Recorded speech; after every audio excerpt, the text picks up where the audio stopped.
el llamamiento.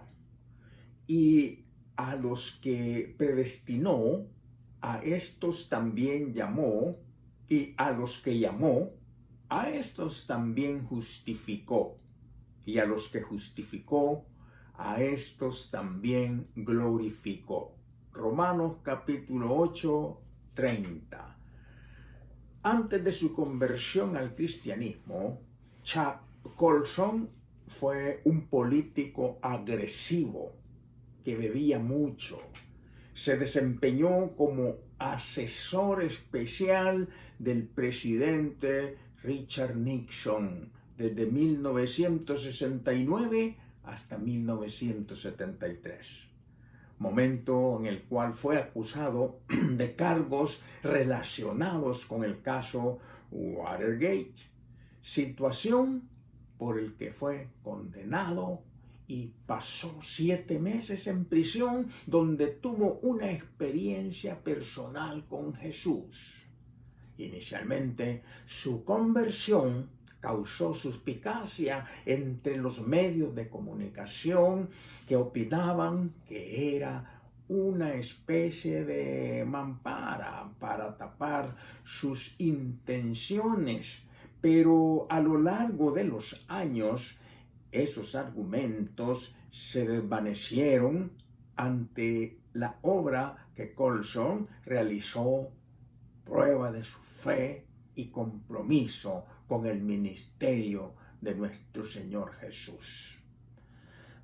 Cuando Pablo habla acerca de la manera en que Dios trae la salvación a nuestra vida, dice: a los que predestinó, también los llamó; a los que llamó, también los justificó; y a los que justificó, también los glorificó. Romanos 8:30.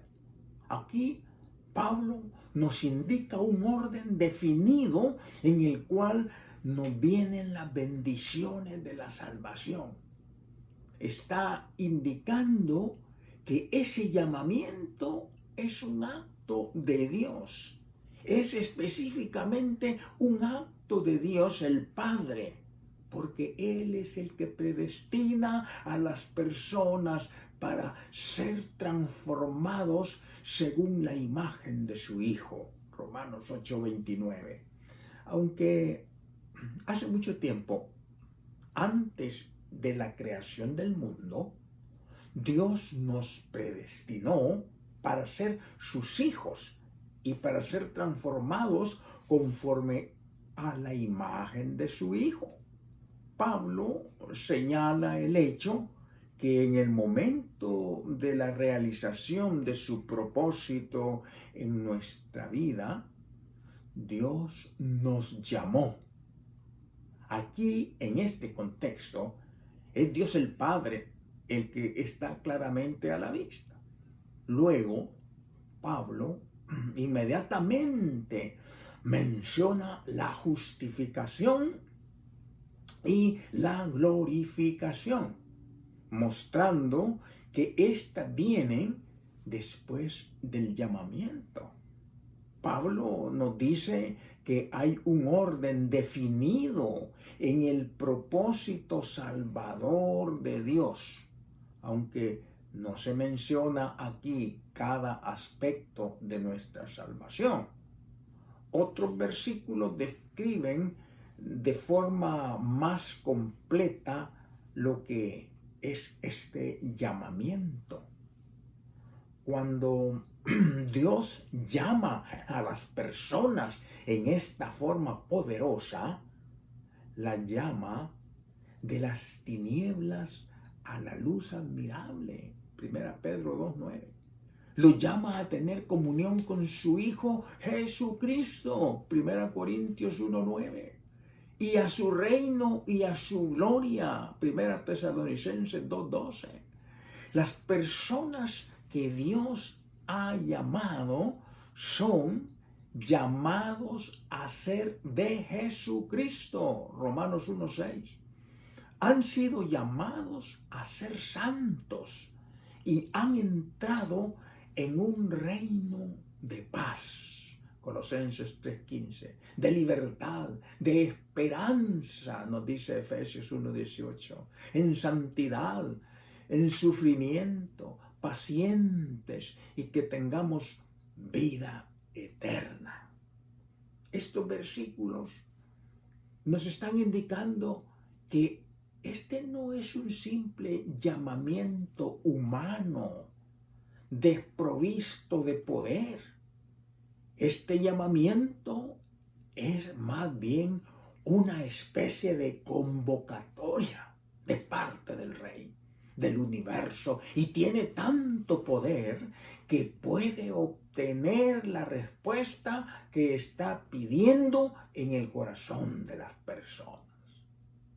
Es un acto de Dios que garantiza una respuesta, porque Pablo especifica en Romanos 8:30 que los que fueron llamados fueron también justificados.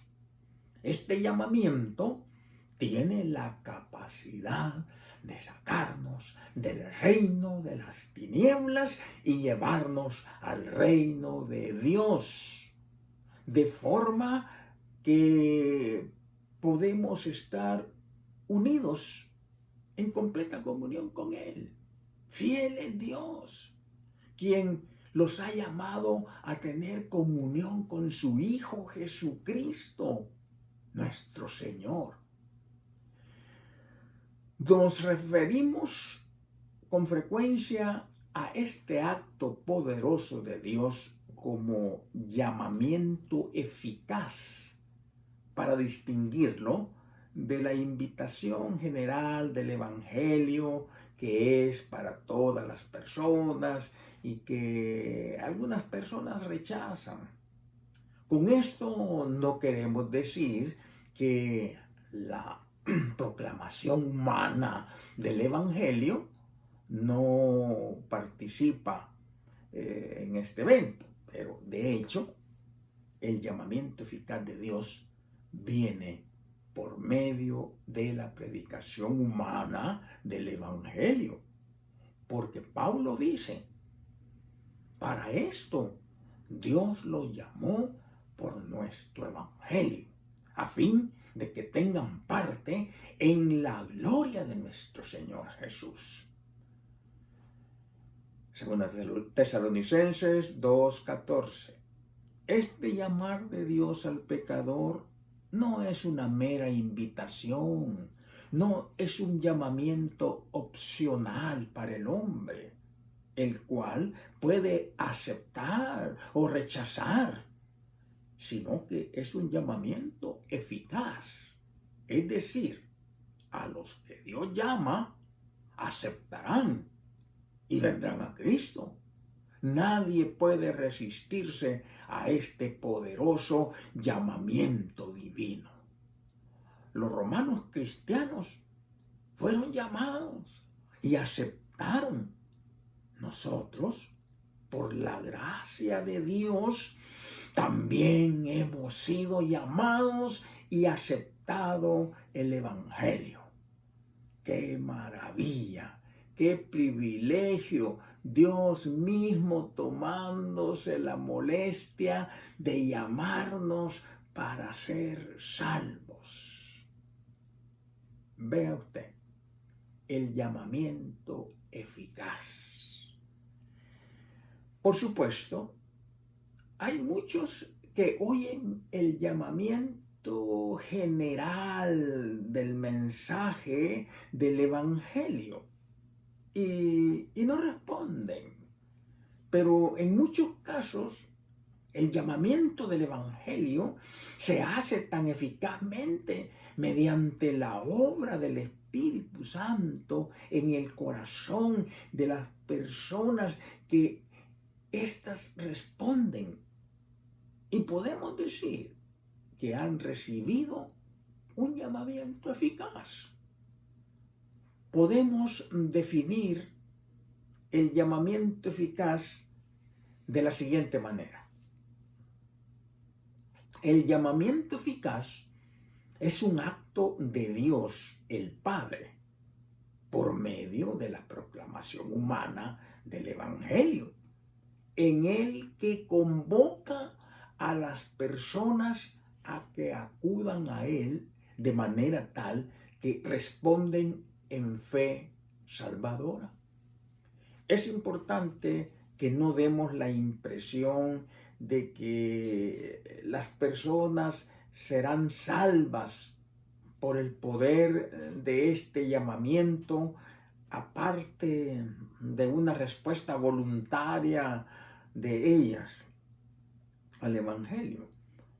Aunque es cierto que el llamamiento eficaz despierta y genera una respuesta en nosotros, debemos insistir siempre en que esta respuesta tiene que ser una respuesta voluntaria, espontánea, en la que la persona individualmente pone su confianza en Cristo Jesús.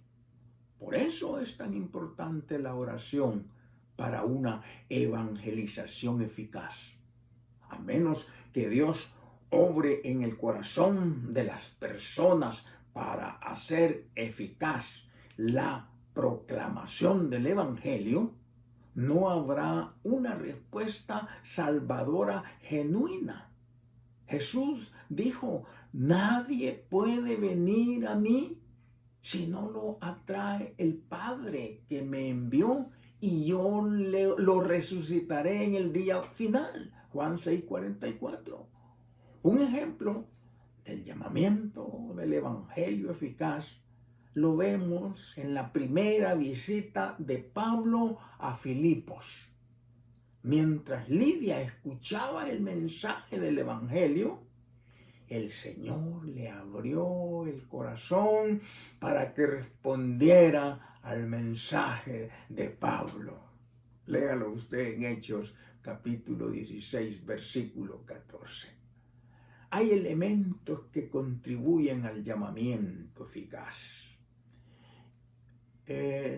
Todo el que acude a Cristo para obtener salvación debe tener al menos un entendimiento básico de quién es Cristo y de cómo satisface nuestras necesidades de salvación.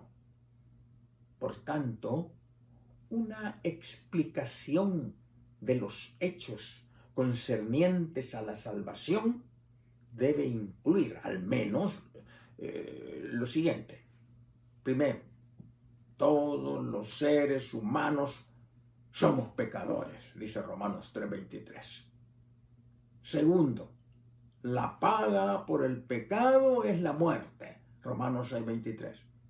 Tercero, Jesucristo murió para pagar el castigo por nuestros pecados, Romanos 5:8. Pero entender estos hechos e incluso estar de acuerdo en que son ciertos no es suficiente para que la persona sea salva. Debe haber una invitación para una respuesta de parte del individuo a fin de que se arrepienta de sus pecados y confíe personalmente en Cristo. Cuando el Nuevo Testamento habla de personas que alcanzan la salvación, lo hace en términos de una respuesta personal a una invitación de Cristo mismo. Esta invitación está bellamente expresada, por ejemplo, en las palabras de Jesús. Venid a mí todos los que estáis cansados y trabajados, y yo os haré descansar. Llevad mi yugo sobre vosotros y aprended de mí, que soy manso y humilde de corazón, y hallaréis descanso para vuestras almas. Porque mi yugo es fácil y ligera mi carga. Mateo 11, del 28 al 30. es importante dejar bien en claro que estas no son solo palabras pronunciadas hace mucho tiempo por un líder religioso del pasado. Se debe animar a cada oyente que no es cristiano, que escucha estas palabras, a tomar esas palabras como palabras de Cristo Jesús, que Él está pronunciando en ese mismo momento y que lo está haciendo individualmente.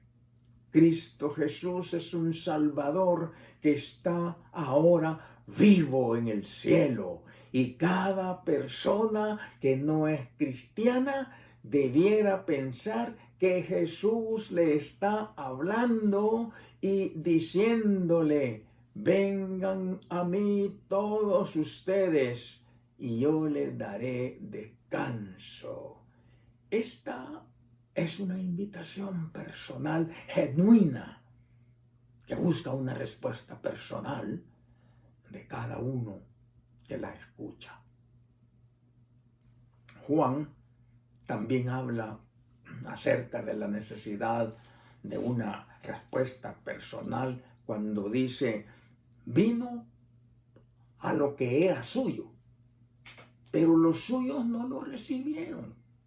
Mas cuantos lo recibieron, a los que creen en su nombre, le dio potestad de ser hechos hijos de Dios. Hay una gran importancia del llamamiento. Esto le importa mucho a usted. La doctrina del llamamiento del Evangelio es importantísima, porque si no hubiera ese llamamiento del Evangelio, nadie podría ser salvo. ¿Y cómo creerán en aquel de quien no han oído? Dice Romanos 10:14. El llamamiento del Evangelio es importante también porque por medio de él Dios se dirige a nosotros en la plenitud de nuestra humanidad. Él nos salva automáticamente, sin buscar una respuesta de todo nuestro ser. Más bien dirige el llamamiento del Evangelio a nuestro intelecto, nuestras emociones y nuestra voluntad. Habla a nuestro intelecto, explicando los hechos de la salvación en su palabra. Habla a nuestras emociones, dirigiéndonos una sentida invitación personal para que respondamos.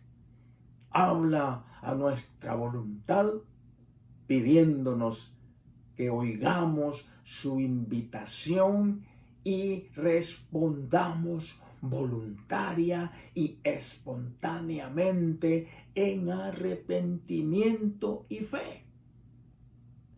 A que nos decidamos a volvernos de nuestros pecados y recibir a Cristo como Salvador y descansar nuestros corazones en Él para salvación. ¿Está usted listo para recibir a Cristo Jesús en su corazón? Ahora es el momento.